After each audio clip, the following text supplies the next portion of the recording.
leaders Mark Wayne Mullen and Tom Cotton both sit on the Senate Armed Services Committee. We're there today. Senator Mullen, let's start with you. Now, your colleague Joni Ernst just announced that she will back Hegseth. That is huge.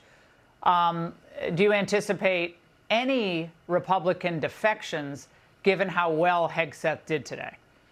I think Pete just absolutely nailed it, Laura, and thank you for having me on, by the way.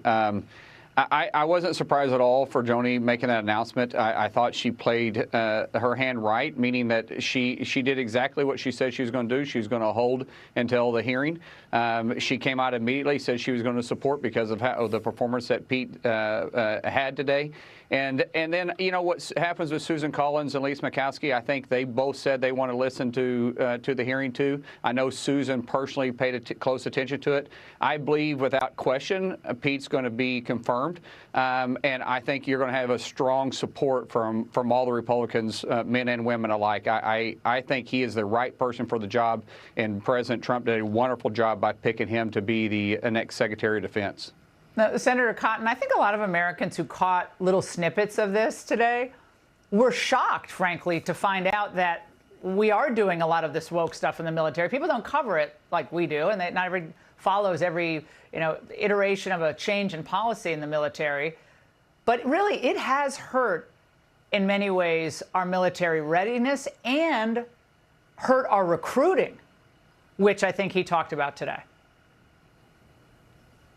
Yeah, Laura, unfortunately, political correctness run amok and social engineering has harmed our military, therefore harmed our national security. As you said, it's probably declined recruiting numbers to the point that we're at a recruiting crisis, and it's harmed readiness. Look, our troops don't deserve their pronouns on their ID tags. They don't need to do privilege walks.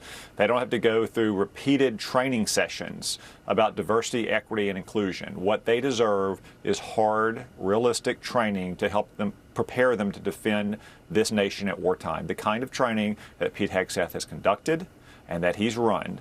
That's one of the reasons why Donald Trump picked him to be Secretary of Defense and stuck with him through thick and thin.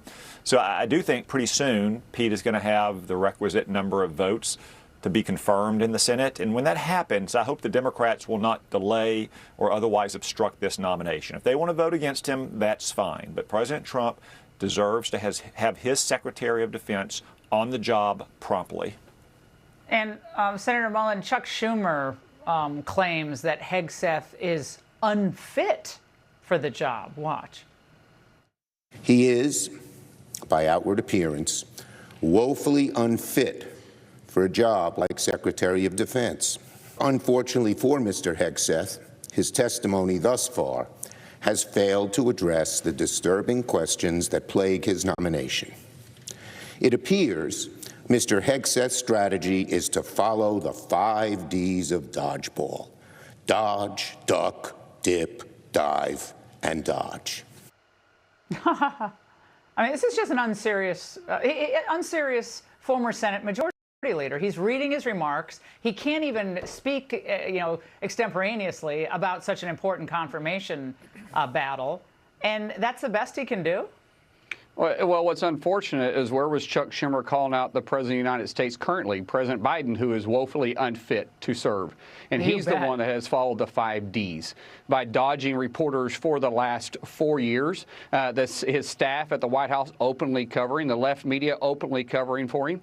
I mean, where was the call out? The hypocrisy that runs through the Democrat Party is so thick, it's laughable. I mean, what about Rachel, the undersecretary inside of HHS, who doesn't even know her own pronoun, or Sam, the guy who worked in the Department of Energy, who couldn't figure out of his own luggage, or if you want to talk about being unqualified, Pete Hegseth, the gentleman, or not Pete Hegseth, I'm sorry, Pete Buttigieg, the gentleman that's over the Department of Transportation, the gentleman who truly was a mayor and now he's over transportation. Where were their call out on those individuals, right? Yeah, it doesn't matter as long as it applies to them, because listen, if you're a Democrat, you're qualified for everything, evidently.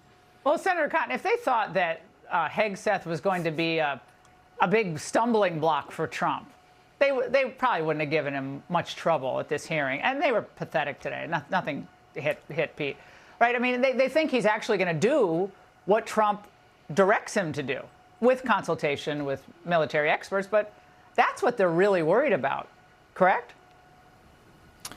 Yeah, they are, Laura. Just look at the issue that I discussed with Pete today, and that's women in ground combat roles. Sometimes people talk about women in combat. Look, women have been in combat for a long time as pilots or as medics or as mechanics. But when you talk about the infantry and artillery and special forces, there are certain irreducible physical demands.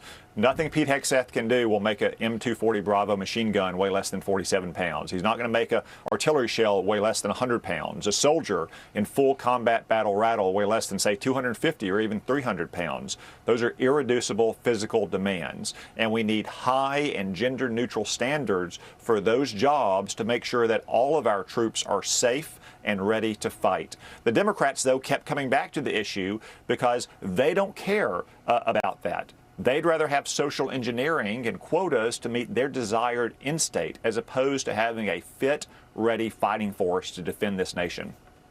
Well, I think, Senator Mullen, one thing that most Americans do want is an end to these forever wars. That's right. I know there's a big debate still, I guess, kind of, in the Republican Party where people just want to keep shoveling money at the Pentagon, $900 billion and counting, no audit, and they were getting on him for an audit today. But most people are like, look, this is not 1984 or 2004. We are out of money, and we have to smartly budget in every department, including the Pentagon.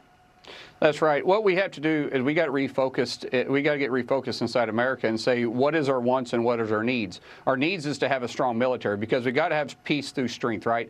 President Trump brings that to the White House, but we've got to have a military that's capable and able to back that up. Now, it doesn't mean we continue to throw money at it. We're wasting a tremendous amount of money, billions of dollars inside the Pentagon, and we've got to get a handle on it. I think that's why they fear when you have somebody like Pete Hegseth who's willing to go in there because he doesn't come from the rank and file. He doesn't come from just racking and stacking someone else to come in and carry on as usual. He's going to bring change, and that's why they also fear Elon, because they're going to go in there and figure out where the money is going to. Well, we waste so much money, and yet they can't tell us where it's going. It's the only place in the world that you can be over budget and behind on delivery on a project that you bid and still get rewarded more and more money to do it. It's absolutely absurd. That doesn't work in the private sector. Yeah, well, Senator Cotton, do you believe the Pentagon will finally pass an audit? It's failed 7 times with Hegseth at the helm. I hope so. Pete said today that was a priority of his. As Mark Wayne says, there are certain things we need to be spending more money on, like commercial off-the-shelf technology, software solutions that are readily available. That's right. We don't need our military trying to design new systems. There's other things that we need to do to stop bad past practices, like cost-plus contracts that encourage these cost overruns and budget overruns. There's a lot that we can do inside the Pentagon to eliminate waste and inefficiency and reinvest that money in the tools that our troops need, and for that matter, more troops. Yeah, and our manufacturing policy shouldn't be a giveaway to China under any circumstances and then shift the focus to China only to enrich China on the other side. That's also, I know, a priority of this administration. Senator Mullen, I know you helped prep Pete. Good job there. And Senator Cotton, as always, thank you very much.